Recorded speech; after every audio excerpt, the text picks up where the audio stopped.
मैं तो कुछ भी नहीं खाती, फिर भी इतनी मोटी-मोटी हूँ। सच बताऊँ तो ये पानी पीऊँ ना, तो ये पानी भी मुझे लग जाता है और ये हवा, ये भी मुझे लग जाती है। मैं तो कुछ नहीं कर सकती।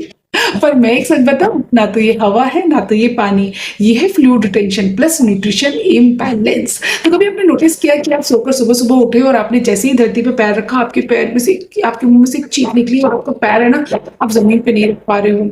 आपने अपने मिरर में वॉशरूम में गए और अपने मिरर में आपने अपना चेहरा देखा तो आपको बहुत पफ़ी-पफ़ी लग रहा है। सुबह-सुबह आपकी रिंग्स बहुत टाइट हो रही हैं, है ना? लेकिन जैसे-जैसे आप चलने लग जाओ तो सब कुछ नॉर्मल होने लग जाता है और आप उसे इग्नोर कर देते हैं।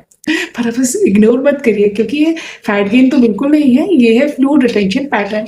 चलो, इसको हम थोड़ा-सा ना साइंस के माध्यम से समझते हैं। तो रात को जब आप सोते हो ना, तो बॉडी आपकी ऐसी हॉरिज़ॉन्टल पोज़ीशन में होती है। जब इस पोज़ीशन में होती है, तो बॉडी फ्लूइड रीडिस्ट्रीब्यूशन होने लग जाता है, यानी फ्लूइड पूरी बॉडी में इवनली स्प्रेड होता है।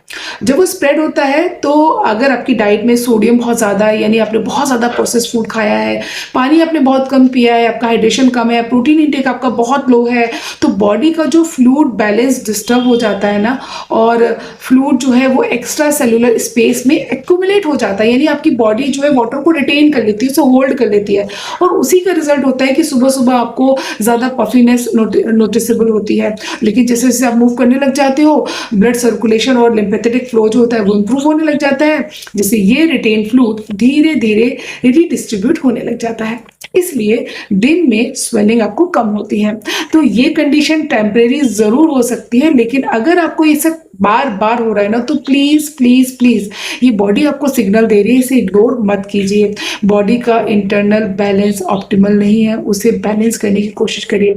तो अब सॉल्यूशन की बात करते हैं जो कि प्रैक्टिकल और साइंस बेस्ड हो। तो सबसे पहले तो तुम्हें अपना पानी सुधारना है, जो 2.5 से 3 लीटर होना ही चाहिए पूरे दिन का।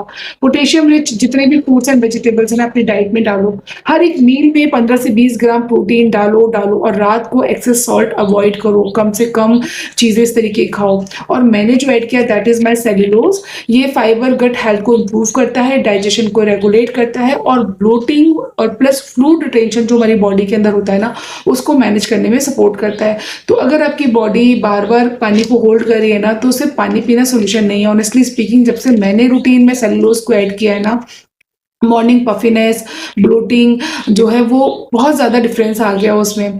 तो अगर आप इसके बारे में ज़्यादा जानना चाहते हैं तो मुझे बताइएगा और जो भी आपके ग्रुप में वो बंदा हो ना जो हमेशा ये कहता है मैं तो ज़्यादा नहीं खाती फिर भी पफ लगती हूँ, तो ये रील उसको ज़रूर शेयर करिए और अपने लिए भी सेव करना मत भूलना। समझ गए?